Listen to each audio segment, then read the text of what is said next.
नमस्कार साथियों, पदाला प्लेटफॉर्म में आपका स्वागत है। आप सभी को विजयादशमी के पावन पर्व की हार्दिक शुभकामनाएं।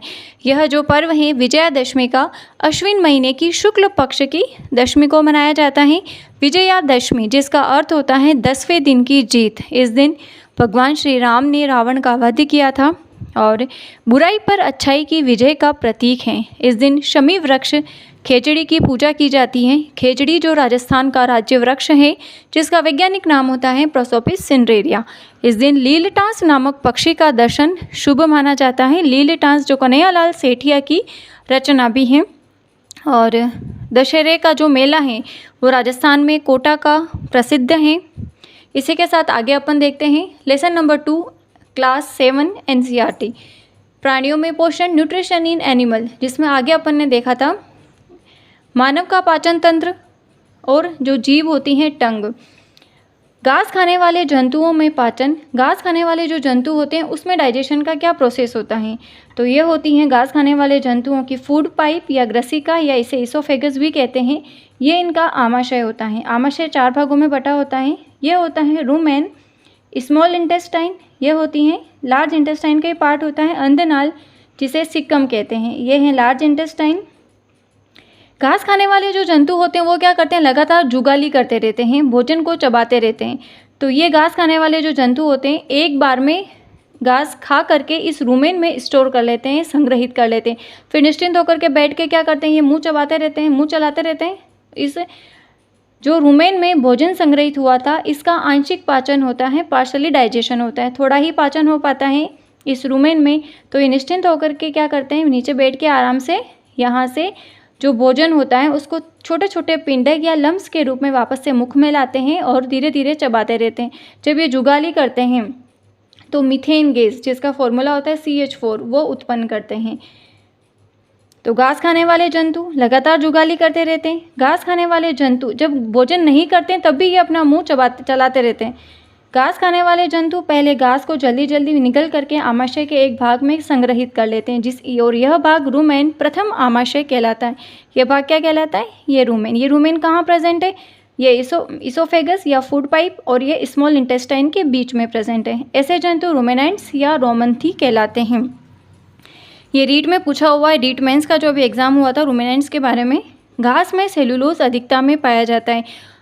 पौधे जो होते हैं, पौधों की जो सेलवाल होती हैं कोशिका भित्ति वो सेलुलोज की बनी होती हैं। तो घास में सेलुलोज अधिकता में पाया जाता है जो कि एक कार्बोहाइड्रेट होता है जो पौधों की सेलवाल कोशिका भित्ति में उपस्थित होता है। रूमेन में भोजन का आंशिक पाचन होता है जिसे जुगाल या कड कहते हैं। तो क्वेश्चन ये बन सकता है कि कड कहाँ पर प्रेजेंट होता है, तो कड प्रेजेंट होता है रूमेन में, लेकिन बाद में जंतु इसको छोटे छोटे पिंडक या लम्स के रूप में वापस मुख में लाता है और जिसे वह चबाता रहता है। इसे कहते हैं जुगाली करना या रूमिनेंट्स रोमन्थी। रूमेन फूड पाइप और छोटी आंत्र स्मॉल इंटेस्टाइन के मध्य में प्रेजेंट होती हैं। किसी रूमिनेंट्स पशु, हिरण, गाय, भैंस आदि के रूमेन में सेलुलोज का पाचन करने वाले जीवाणु पाए जाते हैं, बैक्टीरिया पाए जाते हैं। लेकिन बहुत से जंतु और जो मानव है ह्यूमन, उसमें सेलुलोज का डाइजेशन नहीं होता है, वो सेलुलोज का डाइजेशन नहीं करते क्योंकि उनमें सेलुलोज का पाचन करने वाले बैक्टीरिया प्रेजेंट नहीं होते हैं। तो अपन ने क्या स्टडी किया है अभी तक कि रूमिनेंट्स को देखा है कि गाय, भैंस, इनमें डाइजेशन किस प्रकार का होता है, लेकिन बहुत से कुछ ऐसे सूक्ष्म प्राणी भी होते हैं जिसमें न तो मुख होता है और न ही डाइजेस्टिव सिस्टम पाचन तंत्र, फिर भी उनमें किस प्रकार का पाचन होता है। तो देखते हैं अमीबा में संवरण एवं डाइजेशन पाचन, feeding and digestion in amoeba. ये जो अमीबा होता है इसका कोई शेप फिक्स नहीं होता है, निश्चित नहीं होता है। ये अपना शेप और इसकी जो स्थिति होती है पोजीशन लगातार चेंज करता रहता है। अमीबा क्या होता है, एक कोशिकीय प्रोटोजोआ होता है जो जलाशयों में पाया जाता है। इसमें एक कोशिका झिल्ली होती है, सेल मेम्ब्रेन, और ये होता है केंद्रक जिसे न्यूक्लियस कहते हैं। ये जो आपको दिखाई दे रहा है ये साइटोप्लाज्म होता है जिसे कोशिका द्रव्य कहते हैं। इस कोशिका द्रव्य में खाद्य धानियाँ फूड वैक्यूल प्रेजेंट होती हैं जिसमें जो भोजन है उसका डाइजेशन होता है। और ये क्या होता है, यहाँ पर इनका सूडोपोडिया प्रेजेंट होते हैं जिसे कहते हैं पादाप। ये जो पादाप होते हैं सूडोपोडिया अंगुली नुमा यानी कि फिंगर लाइक प्रोजेक्शंस होते हैं, अंगुली नुमा प्रवर्ध निकले होते हैं। इनका क्या काम होता है, भोजन को पकड़ना और अमीबा को गति देने के लिए ये सूडोपोडिया आवश्यक होते हैं। तो ये जो सूडोपोडिया होते हैं, इन सूडोपोडिया ने क्या किया, भोजन को पकड़ा और फूड को इंटेक किया। इस फूड को इंटेक करना क्या कहलाता है, अंतर्ग्रहण इंजेक्शन। और ये जो होती हैं फूड वैक्यूल, इसमें विशिष्ट प्रकार के एंजाइम्स होते हैं। तो ये एंजाइम्स क्या करते हैं, फूड का डाइजेशन करते हैं। तो जो पाचक रस होता है, डाइजेस्टिव जूस, वो इन फूड वैक्यूल में प्रेजेंट होता है। और जो अनपचा भोजन होता है वो अपशिष्ट के रूप में बाहर निकाल दिया जाता है। ये होता है अमीबा। अमीबा जलाशय में पाया जाने वाला यूनिसेलुलर ऑर्गेनिज्म है। इसकी कोई विशिष्ट संरचना नहीं होती है। ये जो पादप होते हैं सूडोपोडिया, भोजन को पकड़ते हैं, फिर भोजन को अंतर्ग्रहण करेगा, इंटेक करेगा। बहुत सारी इसमें फूड वैक्यूल प्रेजेंट होती हैं, खाद्य धानियाँ। ये क्या होती हैं, फूड वैक्यूल, खाद्य धानियाँ प्रेजेंट होती हैं, जिसमें एंजाइम्स पाए जाते हैं। और ये क्या करते हैं, भोजन को पचाते हैं।